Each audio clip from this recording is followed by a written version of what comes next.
It's me, Mario. What's up everybody, StevDeS here.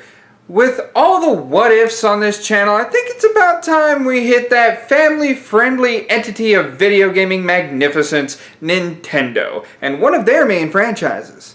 Yep, we're talking about the Mario franchise. For this what if, I thought it would be funny if that silly stork made a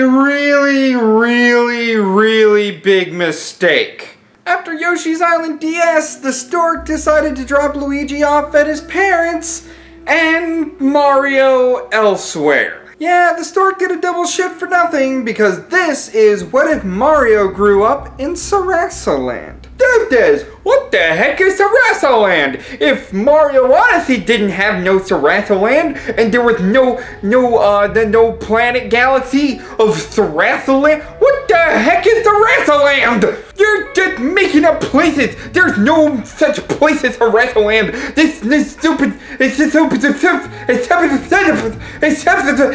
And you're dumb too.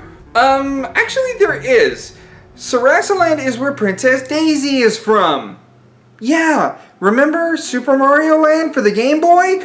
Daisy was the ruler of Sarasa Land. Towards the end of the timeline that I'm using, link in the description, the game theorists concluded that Super Mario Land is towards the tail end of the timeline, when Luigi gets with Peach and Mario has to go find a new princess to rescue.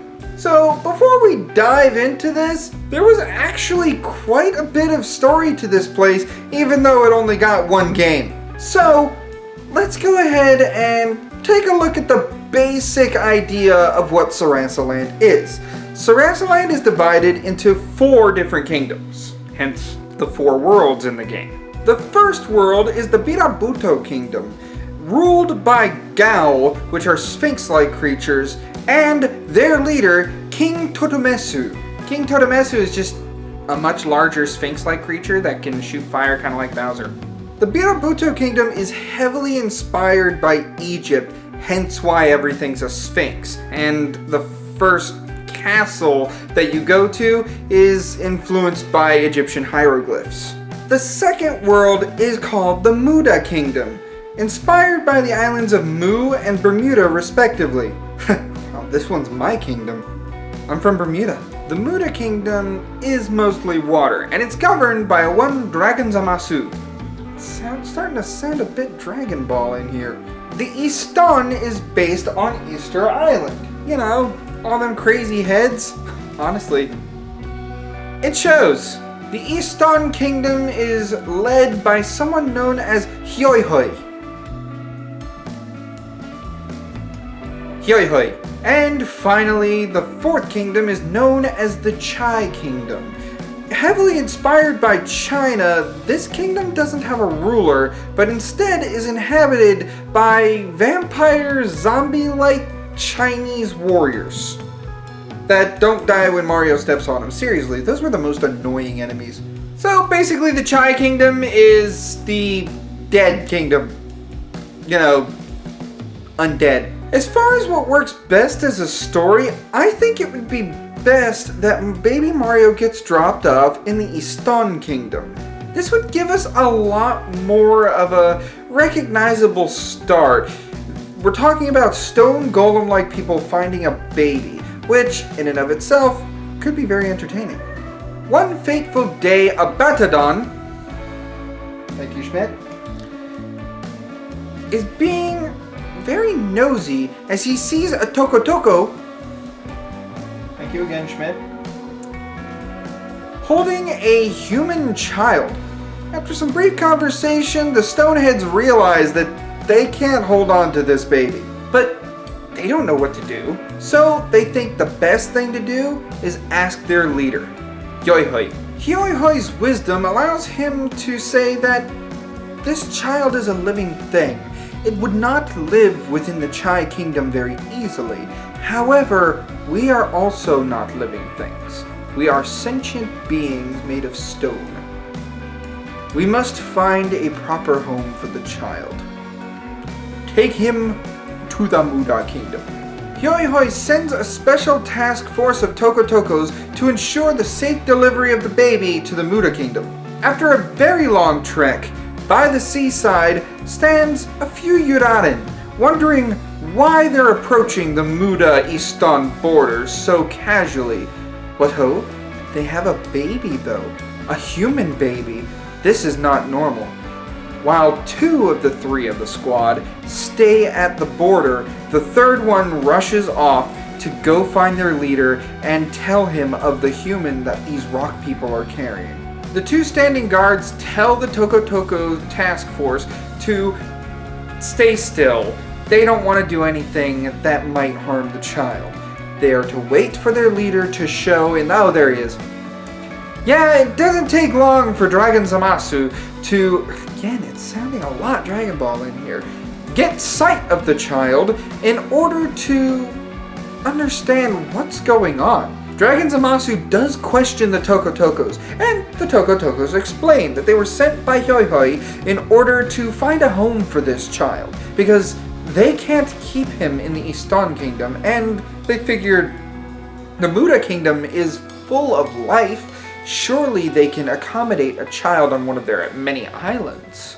Dragon Zamasu, in his wisdom, ponders this a bit and decides that this is not the right kingdom for the child either, but the Birabuto Kingdom would be a proper fit for such a creature. And so Dragon Zamasu orders that a raft be built, as his creatures will carry the child on to the Birabuto Kingdom. After the raft is built, Dragon Zamasu commands his troops to take the child along the sea through the River Rabu, a reference to the River Nile. This would be the fastest way to get to the Birabuto Kingdom and to possibly see one of the Birabuto's royal family walks that they often take. At the time, Totometsu's still a child, much like Mario is right now. So Totometsu would be walking along his father, King Kufrae, which honestly is a name I made up, and tell me what you think in the comments. And he stops hearing a baby's crying because there's no ignoring that hellish sound! Soon enough, with Totometsu wandering away from the group and the parents wondering where their prince is going, they do find the baby crying alone and more than likely hungry. Totometsu adores the little baby Mario and has always wanted a little brother. He's always been the youngest and he wants to know what it's like to be an older brother. So please, Mommy, can we keep him? Can we keep him? That's where the king and queen start thinking about this. It's a human child, so it would have to grow based on our customs. I guess it wouldn't be a harm. That's when several Yurarin decide to make themselves known, and immediately the king is on the back foot. But the Yurarin are quick to say, hold on, this is a message from our leader, Dragon Zamasu. This child was delivered to the Istan Kingdom, who was delivered to us, and we know that the Birabuto Kingdom is full of supplies for such mammals such as yourself. We offer this child peacefully. This is not any means of negative influence. To keep Sarasa land peaceful, decrees like this have to keep, in tow. With a kingdom like the Mushroom Kingdom, Princess Peach can just shake it off. I mean, it's just one kingdom with one subset of people. But when it comes down to the full government, the way the Sarasa land works, they have to be sure each kingdom is willing to work together, otherwise the whole thing's gonna crumble apart. Even the Undead Kingdom. The queen does look at her husband and say that this must be a gift from their gods, another child for them to take care of, and for them to come to us, it must be a sign. This child must be special in some way, and it is up to them, and for the safety of Sarasa land, to be sure the child is taken care of. King Kufrae is more than happy to accept the child into his home, and Prince Totometsu is happy to have a little brother. Baby Mario is brought into the Birabuto royal family, but unfortunately, not for long. Now, in order for a kingdom like this to function, I would think that the royal family of Sarasa land, Daisy's family, would do periodical checks of each kingdom just to be sure they're still on the straight and narrow. I imagine leading 4 kingdoms in one? That's gotta take some security. I would say roughly about 6 months, about half a year, is when Totemesu has time with his little brother and they grow a little bit. Totemesu absolutely loves playing with Baby Mario, and Baby Mario doesn't seem threatened by the little cat creature. As a matter of fact, they both play very handily. However, the royal family would do their inspection sometime in autumn as far as the Egyptian-esque area, and they would discover that they've been taking care of a human child. The royal family doesn't really have many qualms with this, per se. However, it does spark intrigue, and the royal family does mention to King Kufrae that maybe the baby would be better with his own kind. King Kufrae has to think about this, because Totemesu and Mario are just the best of friends. They are great brothers, and he would not want to hurt his son's feelings in any way. But he knows this is what's best for the baby, to grow up with his own kind. And the royal family of Sarasa Land would more than likely take care of the child. So, Kufrae has his mind made up. He's going to give baby Mario away to the royal family. Here we get a very difficult and sad scene where King Kufrae tells Prince Totemesu that unfortunately he must say goodbye to his little brother, as the little brother is about to be adopted by the Sarasa Land royal family. And so, Totemesu's not happy. Immediately, he starts growling, taking a battle stance, his back to Mario, his front to his father. He is ready to fight tooth and claw, and he's overpowered effortlessly by the king. Totemesu is struggling, clawing at his father's big arm as the humans pick up the child, and the child seems to take to them. Kufrae does allow Totemesu to watch as the child is taken into the carriage to his new home.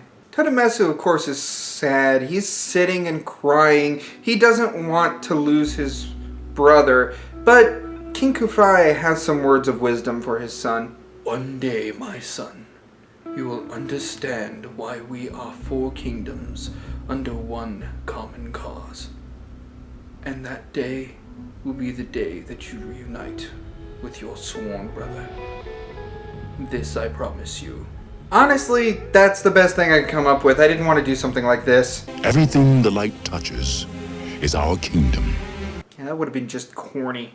Baby Mario is taken to the castle to meet his new sister, Princess Daisy, and be inducted as Prince Mario. No, wait a minute, StevDeS. Wouldn't Baby Mario have a different name now? Because, I mean, it's still Mario, but it wasn't Mario because Mario's Italian. For the sake of simplicity, I'm going to say that the child's name remains Mario. Of all the M names, Mario just fits as far as this character. And seeing the M on his cap, Baby Mario's cap, which I just realized Baby Mario's cap, if that's the same cap, that's the same cap that adult Mario is wearing. That means adult Mario has been wearing a baby's hat this entire time. How is that hat fitting his head? The M would just mean something. Instead of Matthew or Maury, let's just keep it Mario. Keep it simple. Stupid. Therefore, Prince Mario and Princess Daisy would grow up together, and they'd enjoy each other's company. Princess Daisy assuming more of a big sister role and being quite protective of her little brother. And the little brother, in return, would be very plucky and courageous and want to be as strong as his sister one day. Princess Daisy's gonna be a good ruler one of these days. I hope I get that chance too, is what Mario would say without an Italian accent. As the teenage Mario and Daisy enjoy another walk through the gardens, as they periodically do, an odd block has appeared. Well, Daisy knows how athletic her little brother is, so she nudges his shoulder playfully and says, "Bet you can't hit it." Sure enough, Mario does his thing. He runs, and with that trademark jump, bashes the block, and a power star comes out. The star starts hopping wildly, and keep in mind, a power star at this point in the timeline is something to be feared. Sarasa Land does not understand how power stars work. As a matter of fact, regular Sarasa Land people cannot hold a star. They're much weaker in comparison to the Mushroom Kingdom, and much, much weaker if you're not one of the 7 star children. So Mario and Daisy are running around frantically trying to avoid this star, and unfortunately, the star bounces. They start cornering Daisy. Daisy's in a corner and she's screaming for dear life. This gets Mario's attention. He sees the star bouncing and decides to give his life for his sister, running and jumping in the way to grab the star. And the star disappears on him, and he starts glittering very rainbow colors. He doesn't understand what's going on. He's just looking at his hands and feeling the power, sure, but it's not like it's bothering him. It's not like most Sarasa Land people who come into contact with the star and burn out like a battery. It's more like a calming feeling. He doesn't understand this. A short, maybe 30 seconds later, the star dissipates, and Daisy's afraid. She doesn't know what just happened. Is Mario okay? Mario reassures her that he's fine, but he has a few questions for their parents. At the dinner table, Mario and Daisy tell them what happened in the garden, and the King and Queen of Sarasa Land are kinda scared at this point, but they knew this day was coming. And they tell Mario that he is in fact adopted. The king explains to Mario how he was found in the Eastern Kingdom, and as he was a baby, he eventually made his way to the Biraputo Kingdom with the help of the kingdoms under the royal family. And one day, they found a human among the Biraputo royal family, wanting to give it a better life. So, unfortunately, they have no idea where Mario came from. And this leaves some questions unanswered for the young man. Late that night, Mario starts climbing out his window, tying the blankets, that old cliche. He's equipped to defend himself, but he needs answers. And Daisy, being ever intuitive, catches him as he's climbing out. Daisy asks him, what is he doing? Why is he trying to run away? Mario promises that he will return once he knows who he truly is, because that situation in the garden was just way too insane. Daisy understands, and Daisy is more than happy to let him go, but first, he needs to take something with him. Daisy goes back into the window and reaches out with something red in her hands and lets it fall, telling Mario to catch it. And Mario does. It's the hat that he was born with. Daisy tells him that ever since she was a child, she always saw Mario wore that hat. And as he learned how to walk, Mom and Dad started taking it away from him. It might help him figure out who he is. With a smile, Mario thanks his sister and finally leaves Sarasa Land to find out who he really is. And that is where we're leaving things for right now. So what do you all think? What about the current state of the Mushroom Kingdom? Will Mario find his parents? What about the other 6 star children? How have they changed? Leave your comment below, like the video if you enjoyed it, and subscribe if you want some more what-ifs in the realm of video gaming. Kinda like if Marcus Phoenix was never saved in Gears of War by Dom? Go ahead and check that out if Gears of War curls your toes, as well as other what-ifs on the channel. Anyway, I do hope you all enjoyed this video, and as always, I'll see you in the next one. Ciao! I'm busy. What is wrong with you animals and getting in my way? I love you too.